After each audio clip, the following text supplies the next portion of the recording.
সরোয়ার বাড়ির পরিস্থিতি এখন স্বাভাবিক। দিনটা প্রতিদিনের মতোই শুরু হয়েছে। অন্তিকের বাবা আর দাদি অন্তিকের উপর রেগেছিল প্রাণীসার ঘটনাটি নিয়ে, কিন্তু অন্তিকের মা ছেলেকে বুঝিয়ে বলেছে দেখে ওনারা আর কোনো রাগ করেনি। তার ওপর কাল রাতটার জন্য অন্তিক নিজের রুম ছেড়ে দিয়েছিল ওদের কারণে। এটা দেখিয়ে মূলত তাদের রাগ পড়ে যায়, কারণ অন্তিক কখনো তার রুম অন্যের জন্য ছেড়ে দিয়ে নিজে অন্য কোথাও থাকার ছেলে না। সে না অন্যের রুমে থাকতে পছন্দ করে, আর না নিজের রুমে অন্য কেউ থাকুক সেটা পছন্দ করে। কাল যখন প্রাণীসা মেয়েটার জন্য ছেড়ে দিয়েছে, তার মানে নিজের কাজে একটু হলেও অনুতপ্ত। যদিও তার চেহারা দেখে সে আসলে অনুতপ্ত এমন কোনো কিছু বোঝার উপায় নেই। উল্টে মনে হবে সে যা করেছে তা নিয়ে অথবা প্রাণীসার অজ্ঞান হওয়া নিয়ে তার তেমন কোনো মাথা ব্যথা নেই। মিসেস আয়েশা যখন কাল অন্তিকের সাথে কথা বলছিলেন, তখন তো ওনার মনে হয়েছে অন্তিক প্রাণীসার অজ্ঞান হওয়াকে খুব স্বাভাবিকভাবেই নিয়েছে। এদিকে কাল তাকে এতগুলো কথা শোনানোর পরও তেমন কোনো জবাব দেয়নি। এই ছেলের মতিগতি তিনি বুঝে উঠতে পারছেন না।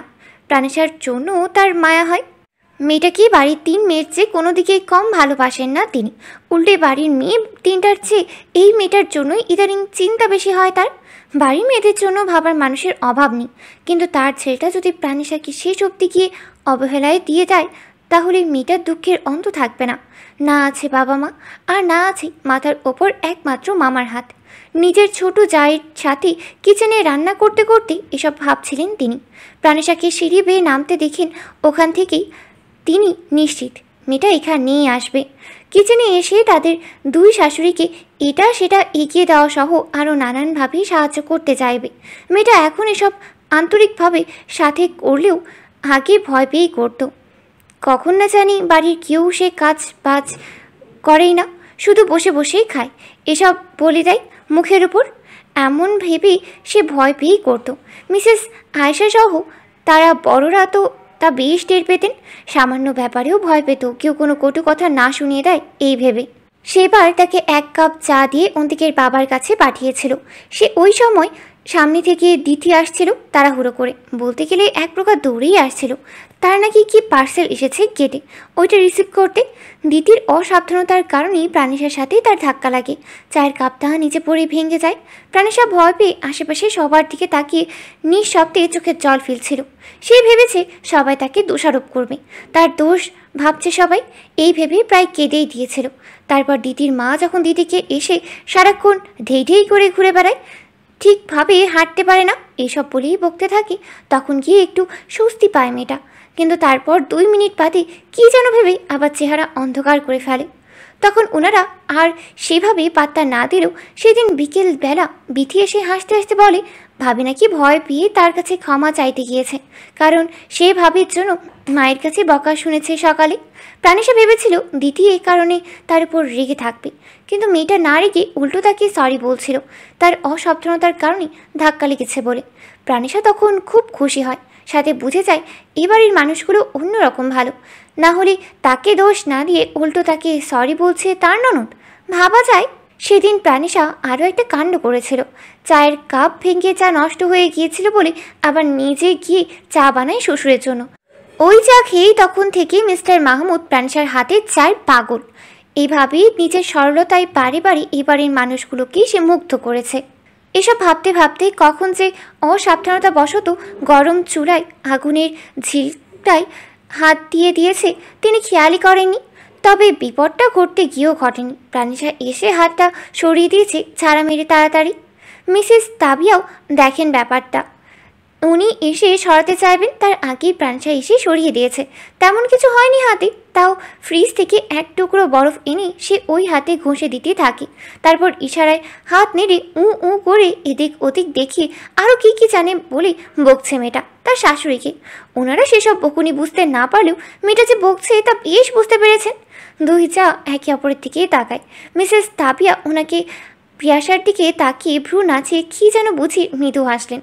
ওনার ইশারার মানে ছেলের বউয়ের কাছে বকুনি খেয়ে কেমন লাগছে ভাবি। মিসেস আয়েশা তাকে মেয়েকে বিরক্ত ভাব দেখিয়ে প্রাণীসাকে বলল যেন অস্থির না হয়। সে তেমন ব্যথা পায়নি আর না পড়েছে। প্রাণীসার শাশুড়ির কথা শুনে শান্ত হয়, কিন্তু মিসেস তাবিয়া হঠাৎ বললেন তুমি তো দেখছি এখন থেকে শাশুড়িকে বকাবকি শুরু করে দিয়েছো প্রাণেশা। কয়েক বছর পর না জানি আমরা দুই যা আর এই সংসার টিকতে পারবো কিনা। আমার দিগন্তর জন্য বউ আনলে সেও যদি এমন হয়, তাহলে তো আমাদের দুইজনের সংসার কি তাও ভুলে যেতে হবে মনে হয়, তাই না ভাবি? প্রাণেশার চাচির কথা শুনে আটকে ওঠে। সে তো শাশুড়ি মাকে আনমনা হয়ে কি যেন ভেবে ভেবে অঘটন ঘটাতে যাচ্ছিল দেখে একটু বকেছে, যাতে পরের বার থেকে সাবধান হয়। কিন্তু ওনারা ভুল বুঝে ফেলেছেন এতে। সে তো এইভাবে ভেবে দেখেনি। ইস, কষ্ট পেয়েছে দুজনে। এই ভেবেই সে কানে হাত দিয়ে সরি বোঝায়, আর কখনো এমনটা হবে না এই সেই বুঝিয়ে ক্ষমা চায়। পরে দুই শাশুড়িকে হাসতে দেখি বুঝে মজা করছে। সে লজ্জা পেয়ে যায়, সব সময় একটু বেশি বেশিই ভাবে। এই ভেবে কালে একটা মৃদু চর দেয়। মাহাত তখন অলসভাবেই কিচেনে আসছিল, এক কাপ কফি খুঁজতে মামিদের কাছে। প্রাণেশার চর খাওয়ার ব্যাপারটা তার চোখে পড়ে। সে হঠাৎ করে বলে ওঠে, আরে ভাবিজি নিজের গালে নিজে চোর খাচ্ছে, ব্যাপার কি? তোমরা দুই যা মিলে আবার অন্তিক ভাইয়ের নিরীহ বউটাকে জ্বালাচ্ছ না তো? বলতে বলতে কিচেনের ক্যাবিনেটের পাশেই সেই হেলান দিয়ে দাঁড়ায় সে। পাশেই একটা ঝুড়িতে আপেল, কমলা, ডালিম সহ নানান ফলমূল ছিল। ওইখান থেকে একটা আপেল নিয়ে কামড় বসায়। ওর কথায় তেমন একটা পাত্তা দেয়নি কেউ। এই ছেলে স্বভাবই সবার সাথেই মজা করা, যে কারোর সাথেই খুব সহজেই মিশে যায় মাহাত। মিসেস আয়শা আর তাবিয়া কি যেন রাঁধছে গ্যাসে, আর প্রাণিশা ওর কথায় সামান্য হেসেই তাদের কাজেই সাহায্য করছে। সেও অবগত মাহাত ভাইয়ার স্বভাব সম্পর্কে। মামি, তোমাদের থেকে এটা আশা করিনি। ধরা খেয়ে দুজনেরই দেখি জবান বন্ধ। সমস্যা নেই, ভাবি যদি কেস করতে চায় তোমাদের বিরুদ্ধে বধূ নির্যাতনের অভিযোগে, তো আমি সাক্ষী দেবো। টেনশন মিলনের কানে ভাবিজি। মিসেস তাবিয়া হাতের খুন্তি মাহাতের দিকে তাক করে বলেন, কি চাই বলে বিদায় হ, নাইলে এই খুন্তির মাইর খাবি। তোর বোনগুলোর জ্বালায় বাঁচি না আর। মহারানীগুলো এক একজন এক এক রকম পছন্দ। প্রতিদিন এত এত রাত্রে বিরক্ত লাগে। এখানে এসে ঝামেলা করিস না তো। যা বাবা, ওরা ভালো কিছু করলে তোমাদের মেয়ে, আর খারাপ কিছু করলে আমার বোন। বুঝেছি, সব দোষ মাহাত ঘোষ। প্রাণিশা মাহাতকে হাত দেখিয়ে কিছু লাগবে কিনা জানতে চায়। মাহাত মাথা নাড়িয়ে এক কাপ কফির কথা বলে। মিসেস আয়শা মাহাতকে বলে, তোর বাবা কাল পিকনিকে যেতে পারবে বলছে। হ্যাঁ যাবে, সাথে আমার এক পুকুর ছেলেও আসবে। সেও ইউএস থেকে দেশে এসেছে বিজনেসের কিছু কাজে। বাবার সাথে দেখা হয়েছিল কাল। আমাদের সাথে পিকনিকে জয়েন করতে বলেছে বাবা। তো সে দাওয়াত গ্রহণ করেছে নাকি আন্দাজে বলছিস আসবে? আরে আসবে, বাবাকে কনফার্ম করেছে, কালই তো আমাকে বলল। আসলে ভালো। এদেশে সে দেশে থেকে থেকে আজকাল সবাই আত্মীয় স্বজনদের থেকে দূরে দূরে হয়ে যাচ্ছে। সম্পর্কগুলো কেমন বিচ্ছিন্ন হয়ে যাচ্ছে। সেখানে একসাথে যখন হয়েছিস, সবার সাথে ভালো একটা সময় কাটাতে পারলে মনে শান্তি আসবে। মাহাত মাথা নাড়ায়। ততক্ষণে প্রাণিশার কফি বানানো হয়ে গিয়েছে। সে মাহাতের হাতে কফিটা দিলে মিসেস আয়শা বলেন, তুমিও যাও, এখানে আর তেমন কাজ নেই, যা আছে আমরা করে নিতে পারবো। প্রাণিশা শাশুড়ির কথায় চলে যেতে নাই, কিন্তু হঠাৎ অন্তিককে এদিকে আসতে দেখে সে থমকায়। কি করবে বুঝতে না পেরে দাঁড়িয়ে থাকে। অন্তিক এসে প্রাণিশার কাছে গিয়ে দাঁড়ায়, তারপর মায়ের দিকে তাকিয়ে বলে, এক কাপ কফি দাও মা। প্রাণিশা দাঁড়িয়েছিল কফি মেকারের পাশে। অন্তিকের কফি চাওয়ায় সে একবার শাশুড়ির দিকে তাকায়। উনি ইশারায় আশ্বস্ত করলে যে কফি বানাতে শুরু করে আবার। অন্তিক প্রাণিশার দিকে তাকিয়ে মাকে বলে, কফি যেন 5 মিনিটের ভেতর আনা হয়। অন্তিকের মা প্রাণিশার দিকে তাকিয়ে এমন কড়া গলায় কথা বলাতে বিরক্ত হন। এই ছেলে শুধরাবার নয়। কাল রাতেই কত সুন্দর করে বুঝিয়েছে মেয়েটার মন বুঝিয়ে সম্পর্কটা ঠিক করার চেষ্টা করতে, আর আজকে ধমকাধমকি শুরু করেছে। কিন্তু সবার সামনে কিছু বললেন না। তবে মাহাত চুপ থাকে না। সে অন্তিক এখানে আসার পর থেকে এই দুই স্বামী স্ত্রীকেই দেখছিল। অন্তিক কিচেনে এসে কফি চাইবে এমন ছেলে তো নয়। যেখানে ড্রয়িং রুমে বোনেরা আছে, আবার এসেও প্রাণিশার দিকে দৃষ্টি সুবিধার ছিল না। যদিও কারণটা একটু আন্দাজ করতে পারছে সে, আর আন্দাজ করতে পেরেই খুব মজা লাগছে তার ব্যাপারটা। নিজের কফি মগে এক চুমুক দিয়ে বলে বসে, অন্তিক ভাইয়ের মেজাজ আজবোধ হয় গরম ভাবির উপর। সে পার্সোনাল ব্যাপার জেনে আমাদের লাভ নেই। কিন্তু ড্রয়িং রুমে অয়ন্তীর থাকা সত্ত্বেও সোজা কিচেনে এসে কফি চাওয়ার সায়েন্সটা বুঝতে পারছি না। জনস্বার্থে বুঝিয়ে বললে ভালো হতো। অন্তিক মাহাতের দিকে তাকায়। 5 সেকেন্ডের মতো তাকিয়ে সে মাহাতকে ড্রয়িং রুমে আসতে বলে। তারপর আরেকবার প্রাণিশার দিকে তাকিয়ে নিজেও চলে যায়। মিসেস আয়েশাও মাহাদের কথায় অন্তিকের এখানে এসে কফি চাওয়ার বিষয়টা খেয়াল করেন। তারপর প্রাণিসার দিকে তাকিয়ে তার চলে যাওয়াটাও নীরব চোখে দেখেন। অন্তিক মাহাদ দিগন্তের সাথে সোফায় বসেছে। কাল পিকনিকে ইরফানও জয়েন করবে। তাকে আবার পাঠিয়ে দিয়েছিল রিহাবিলিটেশনে। সেখান থেকে সম্পূর্ণ সুস্থ হয়ে ফিরেছে 4 দিন হলো। তাই সে নিজের বন্ধুকেও ডেকে নিয়েছে পিকনিকে। এমনিতেও ডক্টর বলেছে এই ধরনের ফ্যামিলি গ্যাদারিংয়ে রাখতে ইরফানকে বেশি। সেখানে তার নিজের পারিবারিক পিকনিককে প্রাণপ্রিয় বন্ধুকে না আনার প্রশ্নই আসে না। ইরফান আগেও এ বাড়িতে এসেছে, সকাল বিকাল প্রচুর এসেছে। এমনকি অন্তিক যখন কেরিয়ারের জন্য বিদেশে ব্যস্ত তখনও সে এই বাড়িতে এসেছে। এই বাড়ির প্রত্যেকের সাথে তার খুব সুন্দর বন্ডিং। এমনকি তারা ইরফানের ড্রাগ অ্যাডিকশনের ব্যাপারটাও জানে। তারাও যথেষ্ট সাপোর্ট দিয়েছে ইরফানকে। ব্রোকেন ফ্যামিলির ছেলেটার একাকিত্বে তারা খুব সঙ্গ দিতে চাইতো, কিন্তু ছেলেটা স্বেচ্ছায় তেমন কোলাহলে যেতে চাইতো না। এই যে এ বাড়িতেও আসতো, সেসব এ বাড়ির মানুষগুলোর দিন রাত তার খোঁজখবর নেওয়া, তার কষ্টের পাশে থাকতে চাওয়া, অন্তিকের ভাই বোনগুলোর নিঃস্বার্থ ভালোবাসা, এসব দেখে তাদের প্রতি করুণা দেখিয়ে আসতো বলে গেলে। 3 ভাই পিকনিকের পরিবারের সিকিউরিটির ব্যবস্থা নিয়ে কথা বলছে। এদিকে প্রাণিসা খুব দ্বিধায় আছে। তার অন্তিকের কফিটা নিজের হাতে দিয়ে যেতে ইচ্ছে করছে না, ভয় করছে বলতে গেলে। কেন সে জানে না, কিন্তু অবচেতন মন অন্তিকের জন্য নিজের হাতে কফি নিয়ে যেতে ভয় পাচ্ছে। সাথে সংকোচও লাগছেই তার। এতগুলো মানুষের সামনে সে ওই লোকটার সামনাসামনি নিজের হাতে কফি দেবে, এটা তার কাছে কেন জানি অস্বস্তিকর লাগছে। এদিকে তার যাবে না যাবে ভাবনায় কফিটাও ঠান্ডা না হয়ে যায়, সেই ভয় পাচ্ছে মেয়েটা। ইসিকে ওদিক থেকে উঠে এদিকে আসতে দেখে সে যেন একটু উপায় পায়। তাড়াতাড়ি সে তার সামনে গিয়ে দাঁড়ায় প্রাণিসা। ইসি হঠাৎ প্রাণিসাকে এইভাবে পথ আটকিয়ে দাঁড়াতে দেখে জিজ্ঞেস করে, কিছু বললে ভাবি? প্রাণিসা মাথা উপর নিচ 3-4 বার মাথা নাড়িয়ে হ্যাঁ বোঝায়।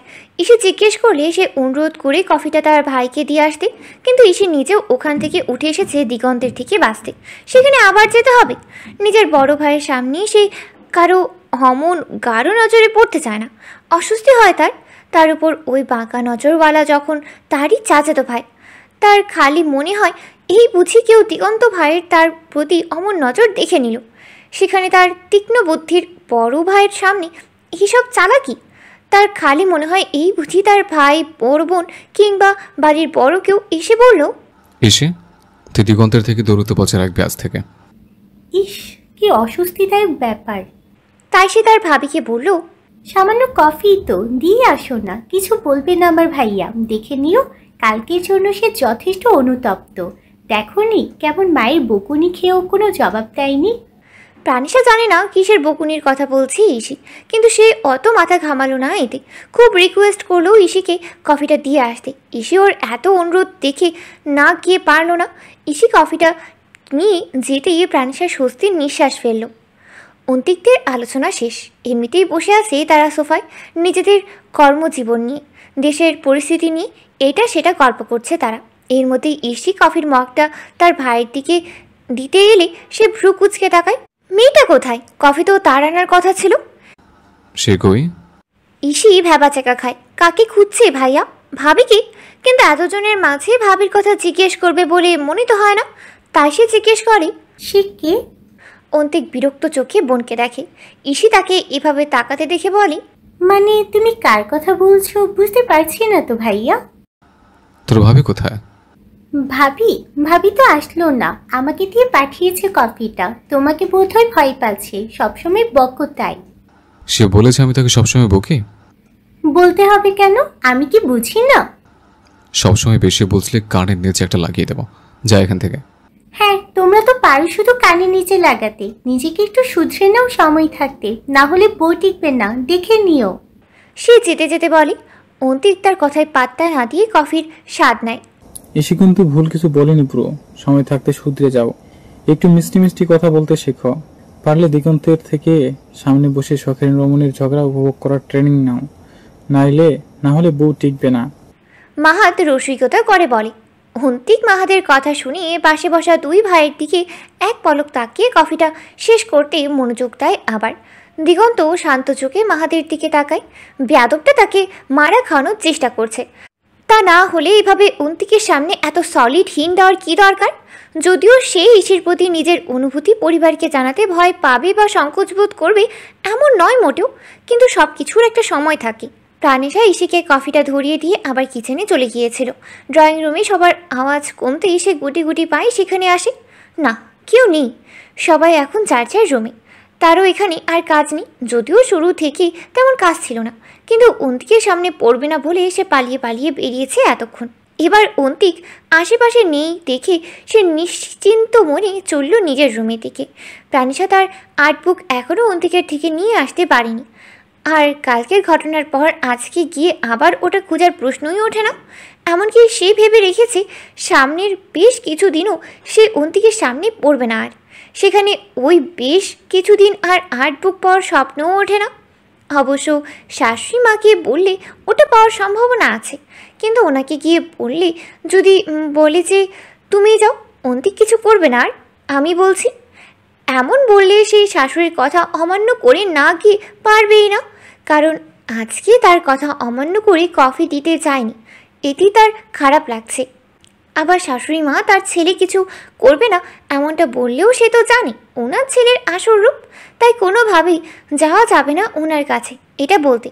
আবার ওনার কাছে ওনার ছেলের আসল রূপ দেখিয়ে দিতে ছি বদনাম করবে, এমনটাও প্রাণেশার দ্বারা সম্ভব না কোনো কালই। এতে যদি এখন যে মায়ের মতো স্নেহটা পায় সেটা হারিয়ে ফেলে, না, সেই রিস্ক নেবে না। যেহেতু আর্ট বুক নেই, তাই সে ভাবলেও বড় ক্যানভাসে কিছু আঁকবে। সে কী ফুটিয়ে তোলা যায় আজকে ক্যানভাসে তা ভেবে ভেবেই যাচ্ছে সে। কিন্তু হঠাৎ অন্তিকের রুম ক্রস করে যাওয়ার সময় অন্তিক তাকে হাত ধরে আটকে নেয়। যদিও প্রাণেশা প্রথমে এটা যে অন্তিকের কাজ তা বুঝতে পারেনি, খুব ভয় পেয়ে যায় সে। তারপর অন্তিককে দেখে সে ভয় দ্বিগুণ হয়, সাথে কাল রাতের কথা মনে পড়তেই অস্বস্তিরা দানা বাঁধে তার মনে। সে হাত ছাড়িয়ে নিতে চায়। একদম সোজা হয়ে দাঁড়াবে তুমি। কেউ দেখতে পাচ্ছে কিনা বুঝিয়ে এদিক ওদিক তাকিয়ে সে আবার হাত ছাড়িয়ে নিতে চায়। অন্তিক ওকে আরও শক্ত করে ধরে বলে, এদিক ওদিক তাকানোর কোনো দরকার নেই, কেউ দেখছে না আমাদের, আমার দিকে তাকাও তুমি।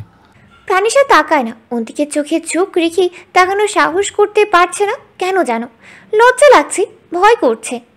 কাল তো একটু ছুতে না ছুতে অজ্ঞান হয়ে পড়েছিলে, আজ এত তেরিংবিনি করছে যে আবার অজ্ঞান হওয়ার ব্যবস্থা করবো নাকি? প্রাণেশা লজ্জায় গুটিয়ে যায়, তার নড়াচড়া করে না, পায়ের দিকে তাকিয়ে আছে সে এক দৃষ্টিতে। অন্তিক ওকে শান্ত হতে দেখে বলে, গুড, এভাবে স্থির হয়ে থাকবে আমি ধরলাম।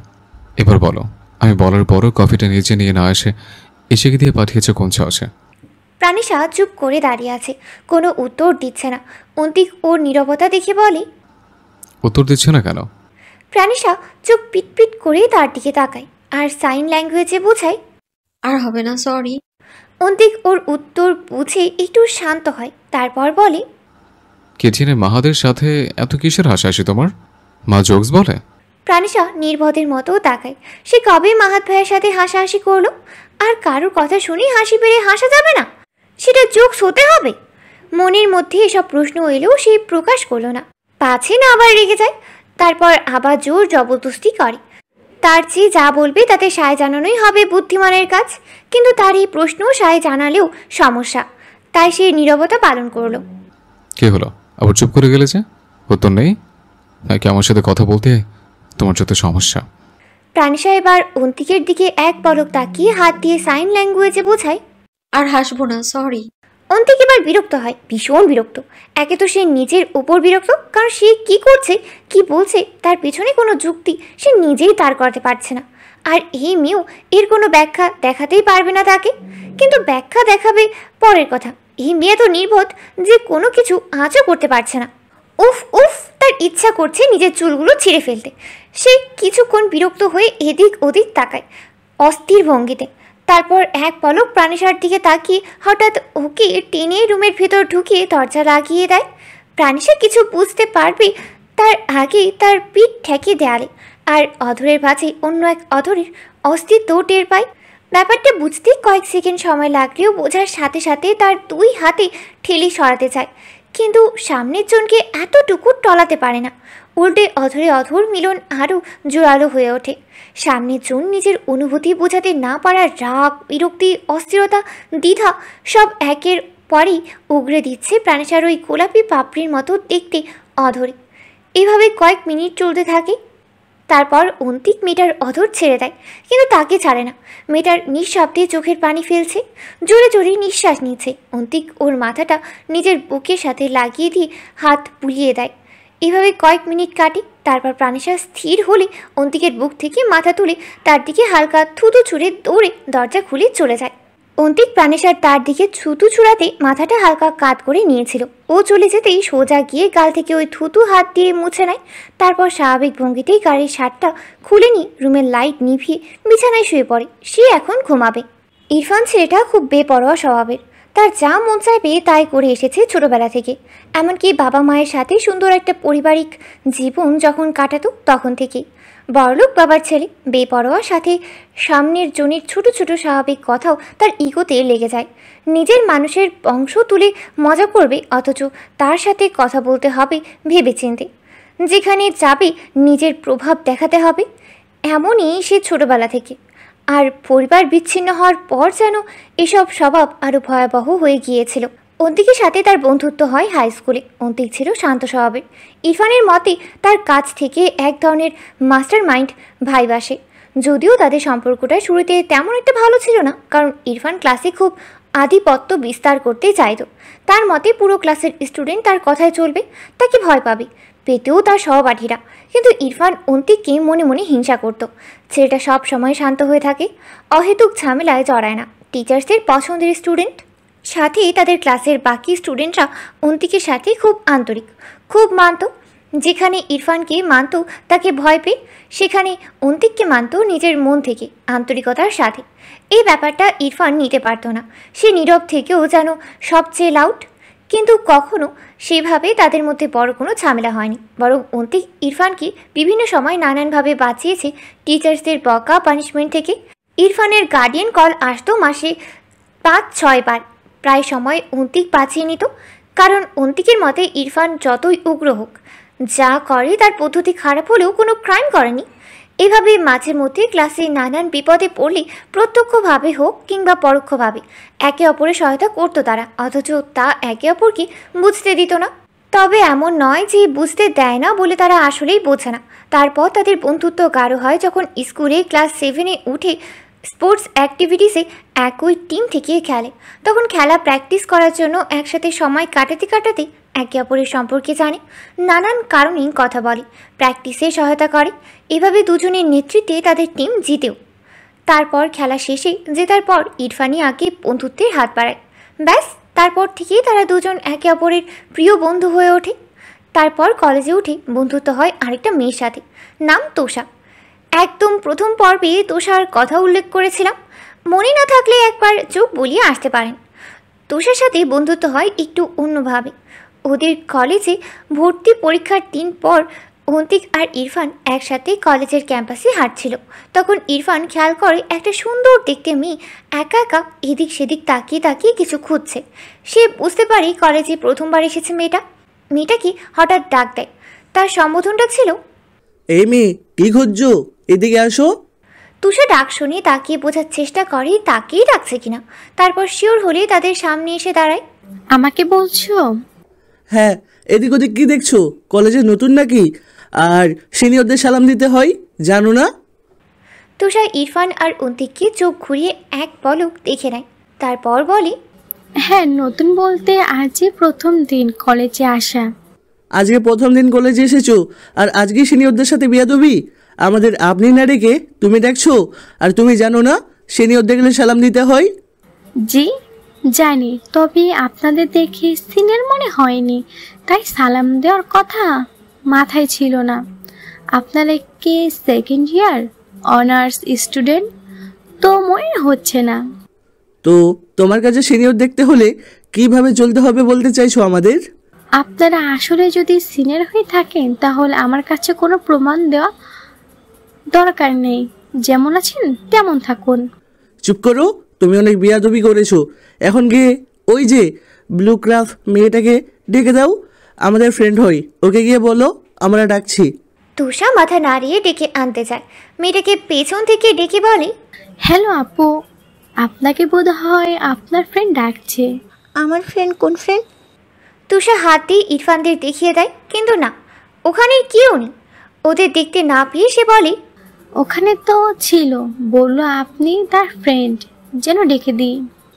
তুমি কি কলেজে নতুন? হ্যাঁ, আজকেই প্রথম। তার মানে তো তুমি কাউকে চেনো না এখানে, তাহলে তোমাকে ডেকে দিতে বললো যে? ওনাদের বললো সিনিয়র হয়, প্রথম দিনই সিনিয়রদের সাথে ঝামেলা জড়াতে চাই না, তাই ডেকে দিয়েছি। যখন তাই করেছি। আপনি আপনার বন্ধুকে খুঁজে নিন কেমন, আমি আসছি। আরে দাঁড়াও, আমার কোনো বন্ধু নেই এখানে, আমি নিজেই আজ অনার্সে প্রথম ক্লাস করতে এসেছি। তোমাকে বোধহয় ওরা র্যাক দিতে চেয়েছে, আমাকে সিনিয়র দেখে আমার কাছে পাঠিয়ে কোনোভাবে তোমাকে বিপদে ফেলতে চেয়েছে হয়তো। তবে আমার জায়গায় এখানকার পুরনো কোনো সিনিয়র হলে ঠিকই সফল হতো। তোমার ভাগ্য বলো, আমিও আজকে নতুন। র্যাগ? ইস, আরেকটু হলেই তার মানে বিপদে পড়তাম। আপনাকে ধন্যবাদ। ধন্যবাদ পরে দিও, আগে বলো মাইক্রোবায়োলজি ডিপার্টমেন্ট কোন দিকে জানো কি? হ্যাঁ হ্যাঁ, আমার ক্লাস খোঁজার সময় ওই যে ওপাশে দেখেছিলাম। আপনি যান, ওপরে লেখাই আছে, তবে আমার ক্লাসটা এখনো পেলাম না। তুমি কি ফার্স্ট ইয়ার? হ্যাঁ। ও, তাহলে ওই দিকে নর্থ সাইডে যাও, 203 নাম্বার রুমে। ও থ্যাঙ্কস। My pleasure. তুষা তার ক্লাসরুমে গিয়ে মাঝের একটা সিটে বসে পড়ে। তারপর বসে ব্যাগ থেকে বই বের করছিল, হঠাৎ তার বসা বেঞ্চের সামনে এসে একটা ছেলে পড়তে পড়তে বেঁচে যায়। ছেলেটা হয়তো তার বন্ধুর সাথে মজা করে কিছু বলছে, আর তার বন্ধু খেপে গিয়ে এক ধাক্কা দিয়েছে, কিন্তু ধাক্কা খেয়ে পড়েও ছেলেটা গা দুলিয়ে হাসছে। ছেলেটা হাসতে হাসতে ঠিক করিয়ে দাঁড়ালো, তার চেহারা তুষার কাছে স্পষ্ট হয়। এই তো, এই ছেলেটাই তাকে র্যাক দিতে চেয়েছে বাইরে, কিন্তু সে এখানে কি করছে? সে তো সিনিয়র। আপনি আমাদের ক্লাসে কি করছেন? আপনি তো সিনিয়র। তুষার রেগে বলে, কারণ সে বুঝতে পারছে এই দুইটা ছেলে কোনো সিনিয়র টিনিয়র নয়, তাকে একা পেয়ে মজা নিয়েছে। ইরফান আর অন্তিক তার দিকে তাকায়। ক্লাসের বাইরের ওই মেয়েটা। হ্যাঁ বিউটিফুল লেডি, তুমি এত তাড়াতাড়ি ক্লাস পেয়ে গেলে? সে পরে কথা, আগে তোমরা বলো তোমাদের জুনিয়রদের রুমে কি করছো? একেবারে আপনি থেকে তুমি, নট ব্যাড। মিথ্যা বলছো? ইরফান ওকে একটা চোখ মেরে বলে, ইয়েস। এবার বলো, ব্যাচমেটের কাছে হালকা করে র্যাগ হয়ে তোমার অনুভূতি কেমন? কথাটা বলে ইরফান অন্তিকের গলার ব্লু কলেজ টাইটা টেনে হাতের মধ্যে ধরে তুষার মুখের সামনে মাইক্রোফোন ধরার স্টাইলে ধরে, যেন সেই সাংবাদিক, আর সেই সিনেমা হলের কোনো দর্শকের কাছে সিনেমা দেখিয়ে তার অনুভূতি জানতে চাইছে। অন্তিক এমনিতেই বাইরে মেয়েটাকে র্যাক দিতে চেয়েছিল বলে ইরফানের উপর বিরক্ত ছিল। সেটা নিয়ে তর্ক বিতর্ক নিয়ে নানান ফাজলামো করে করে ক্যান্টিন থেকে ঘুরে আসছিল তারা, আর এই ছেলে আবার মেয়েটার সাথে ফাজলামো শুরু করেছে। সে বিরক্ত হয়ে নিজের গলার টাইটা টেনে ছাড়িয়ে নেয়। তারপর ইরফানের মাথায় একটা গাঁটটা মেরে ভালো হয়ে যায় ইরফান বলেই চলে যায়। এখানে থাকলে সে এই অচেনা মেয়ের সাথে অহেতুক ঝামেলা নিতেও পারবে না, আর না ইরফানকে থামাতে পারবে। তার চেয়ে বরং সে সাইড হোক। তোষা ইরফানের এমন চোখ নিতে পারে না। সে রেগে বলে, সরো আমার বেঞ্চের সামনে থেকে, তোমার মতো মিথ্যুক আমি আর কোথাও দেখিনি, যাও। আসছে আমার সত্য মূর্তি। আর এই বেঞ্চে কি তোমার নাম লেখা আছে নাকি যে তোমার বেঞ্চ বলছো? আমার নাম লেখা না থাকুক, আমি আগে এসেছি, তাই আজকের জন্য এই বেঞ্চ আমার, তুমি যাও। আরে বিউটি, এসব কয় কি? অন্তিক, আমার ব্যাগটার দিকে ছোড়, আজকের ক্লাস এখান থেকে হবে মামা। সেই কথার মাঝে অন্তিককে ডাক দিয়ে বলে। ইরফান কথাটা বলে একটু জিরোতে পারেনি, অমনি মুখের উপর ওই বইপত্র ছাড়া শুধু একটা খাতা নেওয়া ব্যাগটা এসে পড়ে। অন্তিক শোনার সাথে সাথে ছুঁড়ে মেরেছে। ইরফান মুখ থেকে ওটা নামিয়ে বিরক্ত হয়ে বলে, শালা, একটা মেয়ে পটাতে পারি না তোর জ্বালাই। ওই দূরে দূরে থেকে মেয়েটা এই থবাটা দেখেই যা মুচকি মুচকি হাসে, সেটাও ধ্বংস করবি তুই, কামিনা। সেদিন ইরফান আর তোষা এক বেঞ্চে এক পাশে বসে সব কটা ক্লাস করে। টানা 4 ঘন্টা একসাথে ছিল ওরা। খুব একটা শান্তভাবে ছিল এমন মোটেও নয়। তোষা প্রথমে ইরফানকে বসতে দিতে চায়নি। ইরফান গায়ের জোর খাটিয়ে বসে যায়, তারপর একে অপরকে ঠেলে। একজনের বই খাতা আরেকজনের গায়ে লাগলেই শুরু, ব্রেঞ্চের নিচে একজনের পায়ে অন্যজনের পা লাগলেই শুরু। এভাবে কাটায় সারাটা ক্লাস। এর মধ্যে খাতায় নোট করার সময় স্কেল বের করলে কিছুক্ষণ পর কালার মিল থাকায় কোনটা কার গুলিয়ে ফেলে। একটা নতুন দেখতে ওটা নিয়ে নিজের বলে টানটানি শুরু করে তারা, কিংবা কখনো নোট দেখিয়ে একজনের কোনোয়ের সাথে আরেকজনের কোনোয় লাগলে কোনোয় ঘোতাঘুতি শুরু করে। এভাবেই কেটেছে সেদিনের ক্লাস।